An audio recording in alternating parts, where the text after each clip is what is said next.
Hello friends, welcome to Vikas classes. आज हम आपको बताने वाले हैं इंग्लिश का एक इंपॉर्टेंट टॉपिक जिसका नाम है कंडीशनल सेंटेंस, शर्तात्मक वाक्य। इसमें क्या है, एक शर्त का पता चलता है। पहले यदि अथवा अगर से स्टार्ट होने वाले इस प्रकार के जो सेंटेंस होते हैं उसमें पहले जो सेंटेंस होता है उसमें शर्त का प्रकट होता है, कंडीशन ज्ञात होती है। दूसरे वाले में रिजल्ट पता चलता है। जैसे कह दिया जाए, एक तरफ क्या होगा, कंडीशन बताएंगे और दूसरी तरफ उसका रिजल्ट बताएंगे। कंडीशन जो होगी वो इफ़ या अगर से स्टार्ट होने वाले जो सेंटेंस होंगे, यदि अथवा अगर हिंदी में यानी इफ़ वाले जो सेंटेंस होंगे उसमें रिजल्ट पता चलता है। अब हम जो पहला रूल आपको बता रहे हैं, रूल वाइज चल रहा है, इसमें दोनों सेंटेंस किसमें, फ्यूचर में, दोनों सेंटेंस फ्यूचर टेंस में हों, फ्यूचर टेंस में हों। इसके लिए हम क्या करते हैं, जो पहला सेंटेंस होगा यानी यदि अथवा अगर से स्टार्ट होने वाला जो सेंटेंस होगा वो होता है सबऑर्डिनेट क्लॉज और दूसरा होता है प्रिंसिपल क्लॉज। तो सबऑर्डिनेट क्लॉज को किसमें बनाएंगे, इसको बताते हैं यदि दोनों फ्यूचर में है तो इफ़ या अगर से स्टार्ट होने वाला इफ़ वाला सेंटेंस होगा उसको बनाएंगे प्रेजेंट टेंस में और दूसरा फ्यूचर में बनाएंगे, फ्यूचर टेंस में। जैसे कह दिया जाए, यदि वह परिश्रम करेगा, यदि वह, ऐसे कह दिया जाए, कड़ी मेहनत करेगा, मेहनत करेगा तो पास हो जाएगा। इस तरह सेंटेंस है। इसमें ऐसे कह सकते हैं, अगर वह कठिन परिश्रम करेगा तब वह पास हो जाएगा। तो इस प्रकार के सेंटेंस को कैसे लिखते हैं, यदि वह कठिन परिश्रम करेगा तो इसको प्रेजेंट टेंस बनाते हैं, यानी ये करेगा यानी प्रेजेंट इंडेफिनिट बनाएंगे। तो इसको लिखेंगे इफ़ ही वर्क्स हार्ड। अब वर्क क्यों लगाया, क्योंकि सिंगुलर सब्जेक्ट है, ही वर्क्स हार्ड, कॉमा।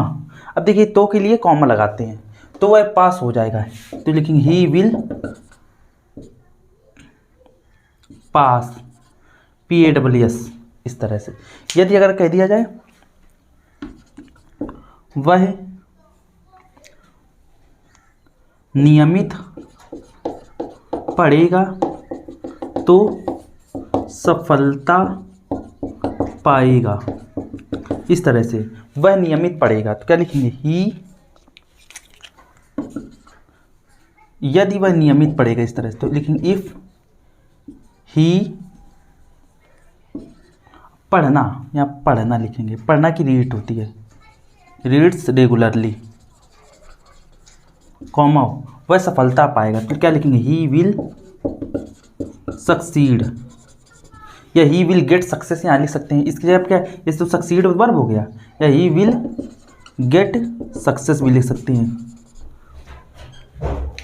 जैसे अगर और कोई सेंटेंस लिख दिए, देखिए, अगर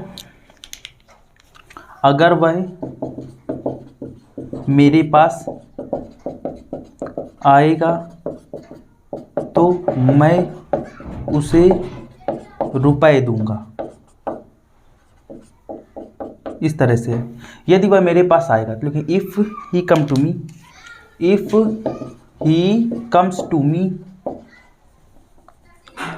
if he comes to me I will give him rupees. यहाँ विल की जगह सेल भी लगा सकते हैं। ये जो विल है थोड़ा डिटर्मिनेशन के लिए यूज होता है, यानी आई के लिए हमने विल लगा दिया तो मतलब ज़रूर। अब देखिए, अब आपको दूसरा रूल बताएंगे। अब नेक्स्ट रूल की बात करते हैं। अब उसमें ऐसा रूल बताएंगे जिसमें पास्ट की कोई ऐसी घटना जो कभी कंप्लीट ना हुई हो, उसके बारे में आपको रिग्रेट करना पड़ रहा है। जैसे कह दिया है, रूल सेकेंड, जब पास्ट की ऐसी घटना, ऐसी इवेंट यानी ऐसी घटना जिसमें वह कार्य हुआ ना हो,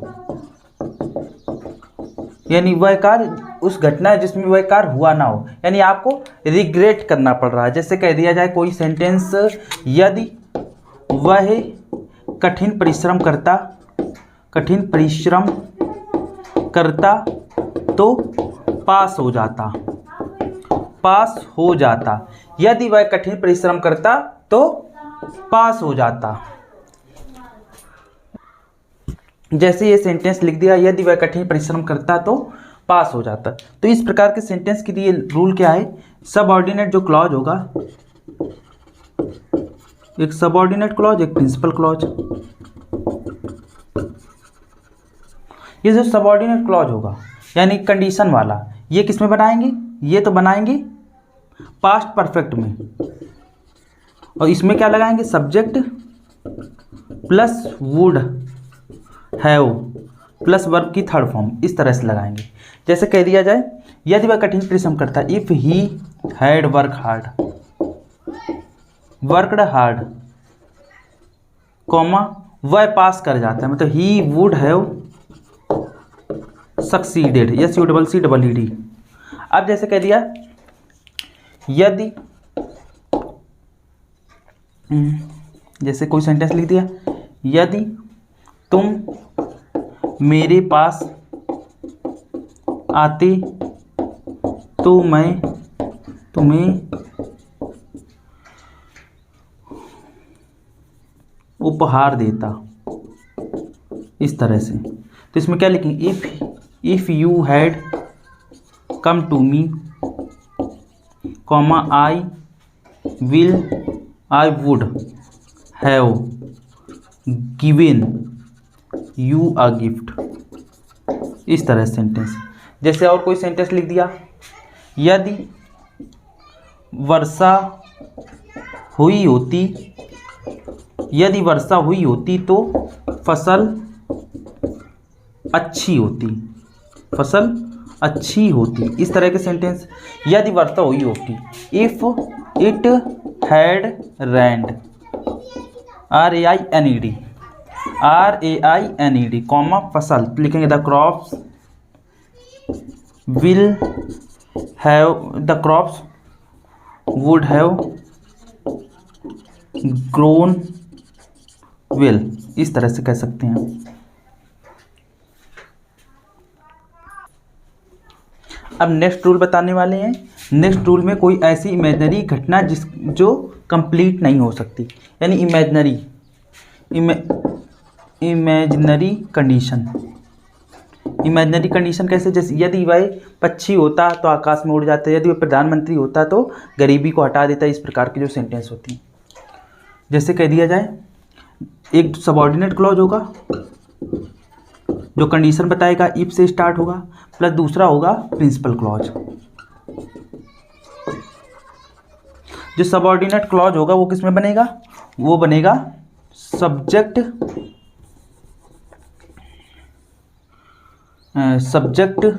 प्लस, यहाँ पे जो भी सिंगुलर या प्लूरल सब्जेक्ट होगा वर्ब लगाएंगे, if plus subject plus verb plus इसके बाद वर्ब की फर्स्ट फॉर्म, ऐसा कुछ, या यहाँ इस पूरे को मिला के वर्ब की सेकेंड फॉर्म ऐसे लिख सकते हैं। यहाँ पे क्या हो जाएगा, यहाँ subject plus would plus verb की फर्स्ट फॉर्म प्लस ऑब्जेक्ट, इस तरह से ऐसा स्ट्रक्चर आएगा।